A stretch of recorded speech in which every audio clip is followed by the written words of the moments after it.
Hey, it's Nick with Table 19 Media. In this video, I'm gonna go over the equipment that I'm using right now to shoot our YouTube videos, as well as run our video and photo business. Before we get started, make sure that you like this video and subscribe to this channel where we show you how to take better photos and videos so you can grow your brand. We also have 2 courses online that you can check out for photos and for videos for real estate.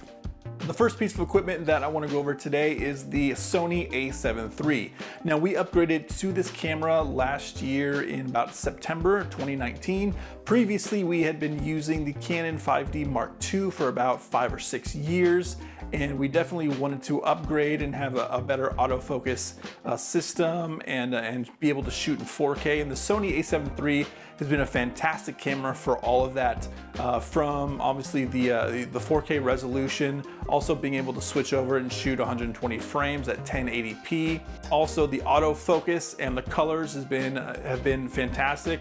I do like the Sony color science for the camera, but also the ability to have color profiles in there to where we can also put in a color profile that makes the camera look also a little bit more like a Canon, with Canon's color has been super helpful as well if we want to match footage from using the 5D Mark II overall.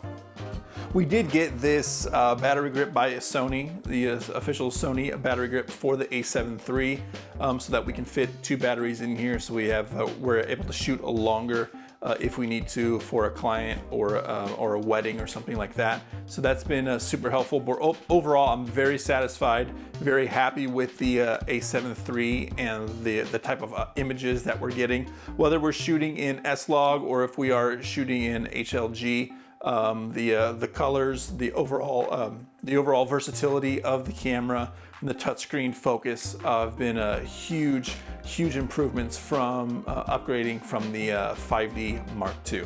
Now, we did get 3 lenses to use with the a7 III, one of them being the Sigma 85mm 1.4. This is a prime lens and it is a beast of a lens. And I've been super happy with the quality of image and just how tack sharp the focusing is. And overall, very happy. This is a very heavy lens. So that's something definitely to keep in mind, but been very happy so far with the images that this thing has been producing, both taking video and photos. Another lens that we got for the a7 III is the 14mm Laowa 0D lens. I think it's a 2.8. Yes, it's a 2.8. And this is a 0D lens, so even though it's a super wide lens at 14mm, it has 0 distortion on the edges, so you're not getting that bowing that usually comes with wide lenses like this. So we use this primarily for shooting real estate, photos and videos every so often. But this has been super helpful with being able to capture those wide shots for real estate purposes. The other lens that we got for this is Sony's 24-70 2.8 lens that I'm shooting on right now, and that's really been a workhorse lens for this camera. Between the 24 and 70, it's been a very good range of lens for us to use, and still at a low aperture of 2.8. It's been fantastic in getting a lot of good bokeh with images and video and stuff. So that's overall super happy with the lenses that we have chosen. I think the next lens that we will probably get will be more of a telephoto lens, probably a 200 to 400 millimeter lens, so that we have that in our bag to use when we need it. As far as using the camera for video and using a stabilizer, we've gone with the Ronin S by DJI, and this has been a fantastic investment for us because it does a great job stabilizing it, and there's lots of cool tools with the companion app to use with it, and it's easy to, once you get the hang of it, it's very easy to get it balanced depending on what lens that you're using. But this has been absolutely invaluable for the kinds of videos that we're shooting, whether it's real estate or commercials for businesses. It's been just a really good addition to the video production side of Table 19. As far as the tripod goes, we've been using the Aukey tripod here, and this is very lightweight, extends fairly high. It does a good job of articulating, has a pretty quick release for the clip. But it's a very lightweight, very easy to travel with. You know, we've been able to put this in our luggage if we need to travel somewhere for shoots and stuff. So it's I'd say very inexpensive type of tripod, but definitely very easy to use. We use it primarily for photos, especially with real estate. But overall, it's been reliable, no real problems. I would say one thing that we've come across is tightening, and the plastic bands on this will tend to slip a little bit, so you really have to press and to tighten it so that there's no so it's not turning or sliding whichever way. But overall, other than that, that's not that big of a deal. Other than that, it's been a really good tripod for us. We've also been using a GoPro Hero 7 Black, and then put this on this Joby Gorilla tripod as well. Very happy with the GoPro Hero 7 Black, and being able to get shots underwater or just in tight spaces has been pretty invaluable to us. And we also got filters from Polar Pro, especially filming outside when we were in Hawaii filming, and slapping on those filters so that we can still get that lower shutter speed. Has been super helpful, and really like the Polar Pro. Filters for the GoPro Hero 7 Black. And also the Joby, we got a couple different Joby tripods for this, one being this one that we can use for either our phone or the GoPro, but also a suction cup one that's specifically for the GoPro that we can put inside cars and outside cars to get those kinds of shots as well. But overall, those kinds of Joby's, we've been very happy with the quality, and they've held up. Being in the water, being in the sand, especially in Hawaii, overall. But very happy with just overall build quality and just how useful Joby and GoPro have been. All right, let's talk about audio real quick. One being that we have these two lapel mics that we use that are self-contained, in that they are they're the Tascam DR10L, and they're self-contained in that they record directly to an SD card in here, so that we don't have to worry about plugging it into the camera. They can go wherever they need to. We can just have them on all day if we need to, just be recording throughout the day. And so then later in post, we can just take this audio track and then any video tracks that we were shooting with, and then sync them up in Final Cut later. But we found we've had a lot more freedom using these. They're fairly inexpensive to purchase and to use overall, than getting a Sennheiser or something there's like $600 per pack. I think these are about $200, $220 pack, and they've been absolutely phenomenal to work with, and I can't say I've had any issues with these not recording good clear audio, and being able to record. You put a brand new battery in this and it will record for hours and hours and hours. So overall, these mics have been a fantastic investment.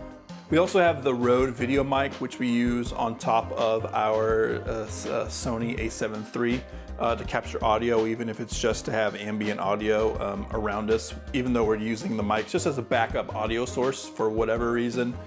Something goes wrong with the lapel mics. But we also use this just as a boom mic, put it on a boom stand, a boom pole, and be able to record audio. Maybe if we're in a position where using the lapels isn't that useful or practical for the kind of shoot that we need. But this has been a fantastic, shoots really great audio as far as a directional shotgun mic, and I've had this for several years actually, and never had any problems with it, and super happy with overall with the Rode video mic.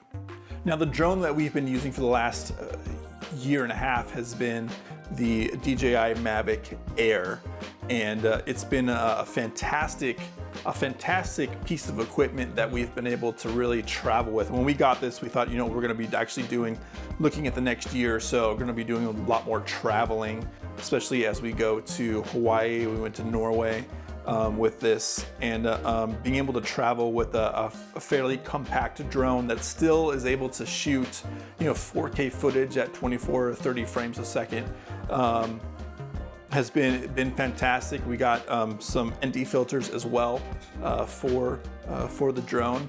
But overall, this drone has been fantastic in capturing really great images for real estate, and also for the different traveling we're doing, and for clients overall. Being very compact, and you would think that, you know, it necessarily wouldn't look that good, but DJI did a great job, you know, with this drone. And you know, the newer drones that are coming out are even better than this one. We'll probably be upgrading fairly soon. But this drone right here has been just fantastic to be able to travel with, especially so that we're not having to carry a big crate. Before, we had the Phantom 3 Pro that shot 4K, but it was one of the, you know, being the bigger version of the quadcopter. And with the batteries and everything, we had a big black case that we had to haul around just to keep it from from getting damaged. So being able to travel with this and fit this you know, easily in a backpack with the controller has been a lot easier to work with, and overall control, and not a whole lot of issues with it as far as connecting or flying, or, you know, making sure that it's you know, safe. It has sensors, you know, on the front and back and on the bottom, so that it's not, you know, I think flying the Mavic Air, I have a lot less stress than I did having, you know, flying the Phantom 3 Pro, because there are no sensors at all on that thing. So this has definitely been, even though it's smaller, it's definitely been an upgrade for us. As far as gimbals for our phone, we've really enjoyed using the Osmo Mobile 3. And it's been absolutely great to be able to shoot with, whether it's for real estate or just on vacation, or just out, you know, out with the family, and being able to get just steadier cinematic footage with our phones. So, you know, even if you're just getting started, you know, shooting stuff on your phone, or just to have for family, you know, vacation or whatever, I definitely recommend the DJI Osmo Mobile 3. As far as lighting, we use the Favotec 600 XB lights that are bi-color, so that we can adjust anywhere from, I think, 3200 Kelvin up to 5600 Kelvin. Then also it has dimmers, so that you can bring it down from 0 to 100. And they are LEDs, so they're not very hot at all. And they also have the shutters on the sides. So overall, they've been really great lights. They're definitely for indoor use. They're not that bright, or at least not that bright enough to use outside in the day sun if you need to have something brighter. But definitely for a studio like this, having these lights is definitely important, and definitely recommend getting these lights. Now, all the things I've talked about in this video will be in the description with links that you can check those out and see if those are something that you would want to purchase, and that helps with this channel as well. All right, that's it for this video. Let me know in the comments below what gear you're using right now. What gear is your favorite? Let me know in the comments below. Also, check out our 2 courses below: Mobile Photography for Real Estate, and also Mobile Video Pro for real estate, to help you shoot better photos and videos for your real estate properties. Also, make sure that you like and subscribe to our channel. We have more videos like this coming out soon. I'm Nick with Table 19 Media. I will see you in the next video.